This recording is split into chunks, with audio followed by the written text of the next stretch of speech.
제가 유튜브를 좀 찍어놔야 되겠다고 이제 일을 하면서도 생각을 했던 이유가 이제 의뢰인들이 저를 찾아온 게 아니라 회사를 찾아온 거잖아요. 그 다음에 이제 배당은 대표님께서 알아서 하시니까 그 의뢰인 분들도 저를 뭐 언제 본 적이 없으니까 시작하자마자 믿기가 어렵잖아요. 그럼 믿음이 들가면은 이제 계속 연락해가지고 뭐 잘하고 있냐, 너 일 사건을 많이 해봤냐, 뭐 열심히 하는 사람이냐 이런 걸 계속 궁금해 하거든요. 그럼 그 신뢰가 안 쌓인 상태에서 그렇게 돼버리면은 저도 힘들고 똑같은 얘기 나 열심히 하고 있는데 자꾸 물어보면은 바빠 죽겠는데 나도 힘들고 또 의뢰인은 의뢰인으로 불안하고 그래가지고 나도 유튜브를 좀 찍어 놓을까? 그걸 보면 좀 덜 불안할래나? 그래도 이런 부분에 대해서 알고 있는 사람이구나. 뭐 열심히 하는 사람인가 보구나. 뭐 이렇게 생겼구나. 뭐 이런 걸 좀 알면 좀 편하잖아요. 아무래도.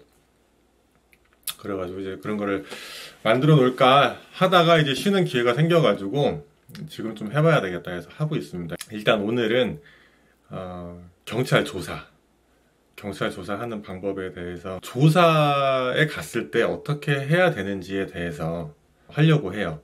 사실 첫 경찰 조사 단계가 제일 중요하거든요.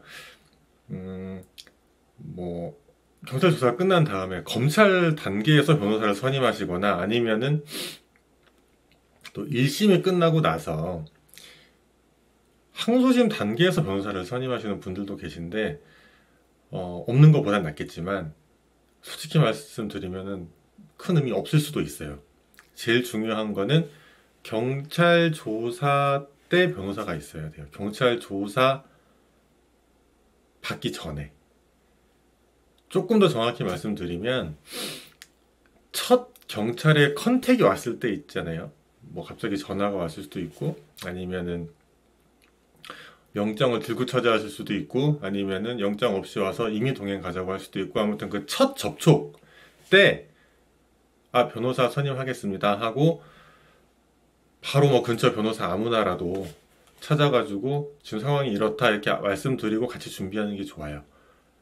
그 시기 놓치면 검찰 단계나 뭐 항소심 단계에서 해봐야 큰 의미 없을 수 있어요.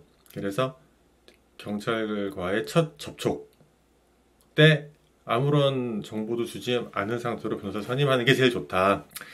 그러면 이제 가서 경찰 조사 가면 어떻게 해야 되는지. 일단은 제일 중요한 거는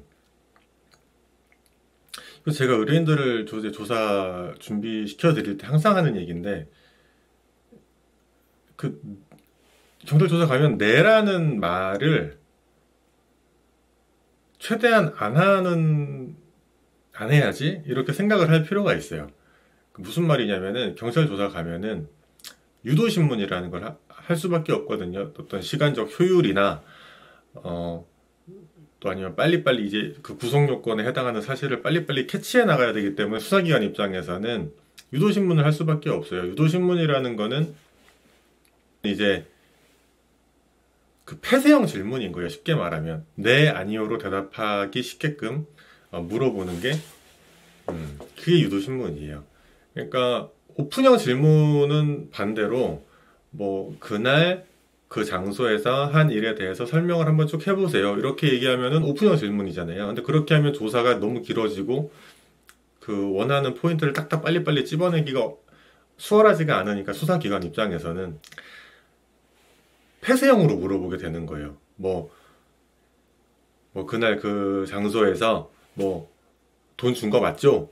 뭐 이렇게 한다거나 아니면 뭐 어떤 혜택을 받으려고 돈 준 거 맞죠? 뭐 이런 식으로 어떤 구속 요건에 해당하는 사실을 빨리빨리 입증하려고 네, 아니요로 대답할 수 있게끔 물어보는 거예요.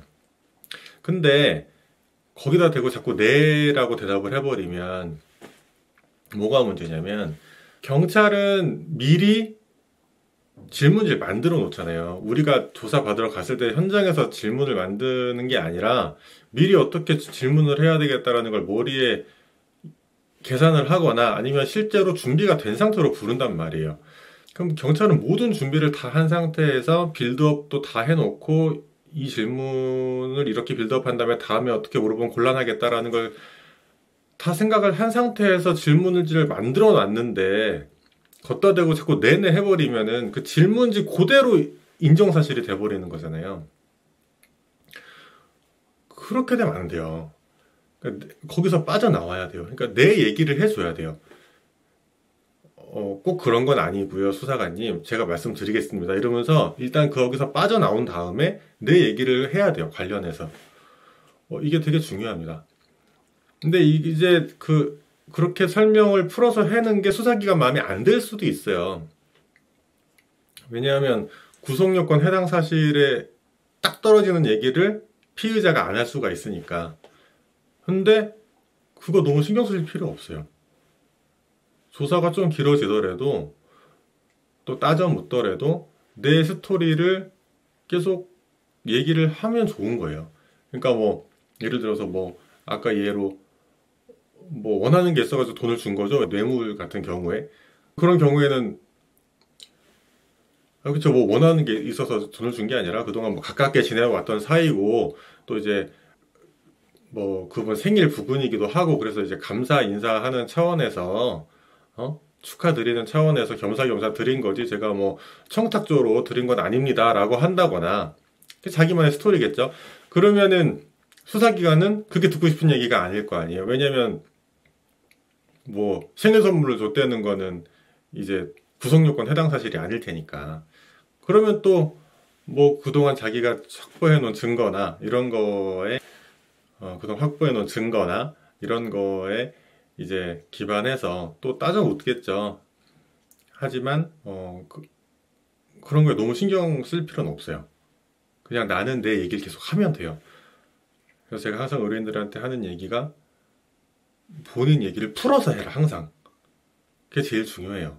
내라고 해버리면은 경찰이 오랫동안 준비한 그 사실관계가 그대로 다 반영돼 버리는 거기 때문에 사실 경찰도 그 상황 안에 있었던 건 아니잖아요. 자기도 반대 당사자인 피해자의 얘기만 듣고 피해자의 서류를 보고 그 상황에서 몇 가지 편집적으로 물증을 수집한 것 뿐이지 그 상황 당시에 있었던 게 아니기 때문에 우리 얘기를 우리 스토리로 풀어서 해줘야지 피해자 얘기만 듣고 준비한 경찰이 구속요건 해당시키려고 만들어 놓은 그 질문지 안에서 다 내내 해버리면 안 된다는 거고요.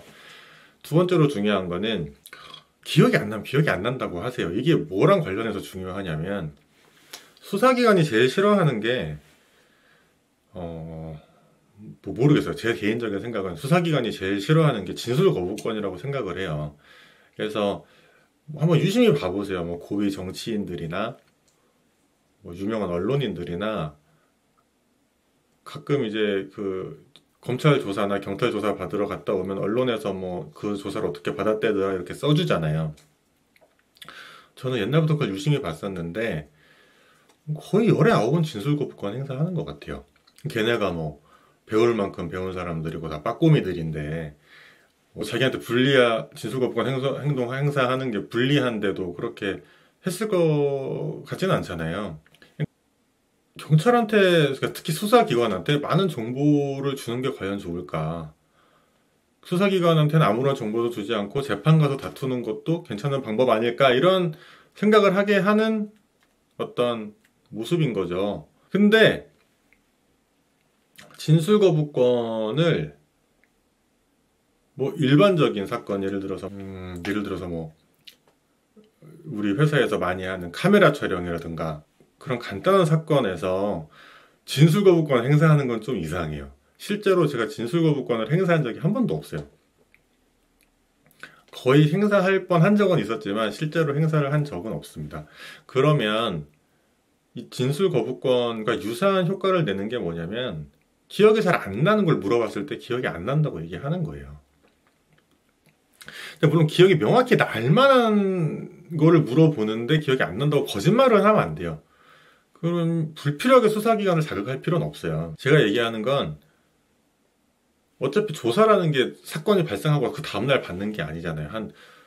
막 디지털 포렌식 마치고 뭐 피해자 불러서 조사 준비하고 하면은 못해도 한 2달은 그 시간이 뜬단 말이에요. 현행범 체포가 아닌 이상은. 그러면 그때 기억이 잘 날 수가 없어요, 사실. 기억이 잘 안 나는 걸 물어보면 기억이 안 난다고 해야지. 깔끔하게 안 나는 거 안 난다고 해야지. 그걸 뭐 자꾸 기억을 되살려가지고 얘기하다 보면 헛소리를 하게 되고, 그러면은 내가 뭐 나는 그냥 한다고 한 건데, 수사기관 도와준다고 얘기한 건데 수사기관은 잘 걸렸다, 너 왜 일관적으로 말 못하냐 이래버리면은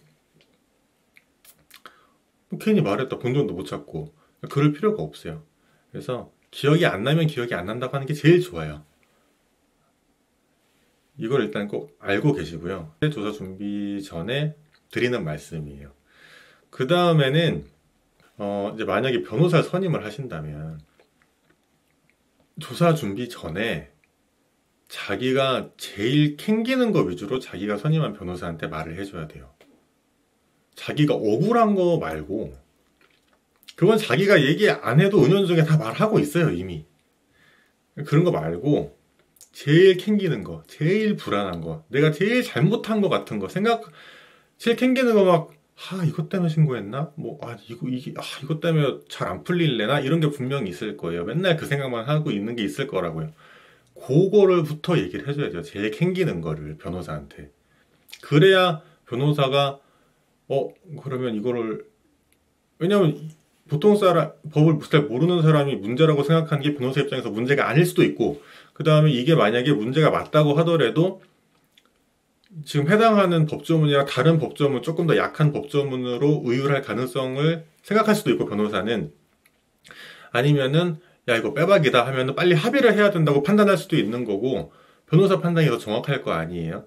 그렇기 때문에 제일 캥기는 걸 말을 해줘야 돼요. 이거를 얘기를 잘 안 해요. 반 이상은 말 안 해요. 엄청 압박을 해야지 조금 할까 말까예요. 이걸 얘기를 안 하면 경찰 조사 가서 갑자기 튀어나오면, 그럼 그때부터 조사 망하는 거예요. 준비를 못 하니까. 잠깐 끊고 나가서 조사 준비를 할 수 있지만 너무 이상 어색하잖아요. 미리 준비를 하고 오면 딱딱딱 하면 되는데. 그래서 제일 캥기는 거 위주로 얘기를 해줘야 돼요. 변호사를 믿고. 그게 일단 또 세 번째로 중요하고, 또 끝으로 이제 뭐 이미 제출 얘기는 제가 다음 컨텐츠에서 할 것 같아요. 이미 제출을 이제 제일, 이제 제가 여기 우리 회사에서 3년 넘게 일하면서 제일 제가 문제점을 느꼈던 게, 이미 제출을 하면 이거를 디지털 포렌식을 돌린 다음에 핸드폰을 샀을 때부터 모든 정보를 다 털거든요, 거의. 여기 정말 문제점을 많이 느꼈었는데 이 얘기는 나중에 하고, 이미 제출을 할지 말지 여부에 대해서는. 끝으로는 거짓말 탐지기는 하지 마세요. 제가 거짓말 탐지기 변호사 초년차 때는 거짓말 탐지기를 하면은, 정말 진실한 얘기를 하면은 거짓말 탐지기가 진실이라고 당연히 해줄 거라고 생각을 했기 때문에, 아무런 증거도 없는데, 막 2020년 이럴 때는 진짜 뭐 성범죄 같은 거는 피해자 얘기에 되게 포커싱을 많이 해줄 때였단 말이에요. 그래서 어차피 수사기관은 말을 안 믿어줄 것 같고, 검찰로 송치는 됐고, 그러면 남은 거는 거짓말 탐지기를 선제적으로 제안을 해서 돌파해보자, 이런 생각을 가졌었거든요. 그래서 정말 억울하다고 하는 피해자들 위주로 거탐을 먼저 해달라고 막 한 적이 있어요. 정말 억울한 사람들만, 제가 생각하기에. 근데 제가 한 3번인가 4번 했는데 다 거짓말이 나오는 거예요. 거짓말 탐지기 결과가. 제가 속았을 수도 있죠. 제가 속았을 수도 있는데 약간 좀 이상했어요. 이거 좀 확률상 진짜 내가 억울하다, 내가 사건 기록을 봐도 그렇고 이렇게 억울하다고 팔팔 뛰는 어떤 그런 행동을 좀 유심히 봤을 때 이건 좀 진짜 억울해 보인다 하는 것만 거탐을 선제적으로 신청해서 돌파를 해보려고 한 거였는데, 그게 다 거짓말이 나오니까 좀 이상하다. 그래서 좀 거짓말 탐지기는 뭐 인정사건이든 뭐 불인정사건이든 뭐 신경 안 쓰고 아예 안 해요. 그러니까 거탐은 하실 필요 없을 것 같다. 네, 그 정도 말씀을 드리고, 경찰 조사 받기 전에 항상 숙지를 하고 가시면 좋을 것 같습니다.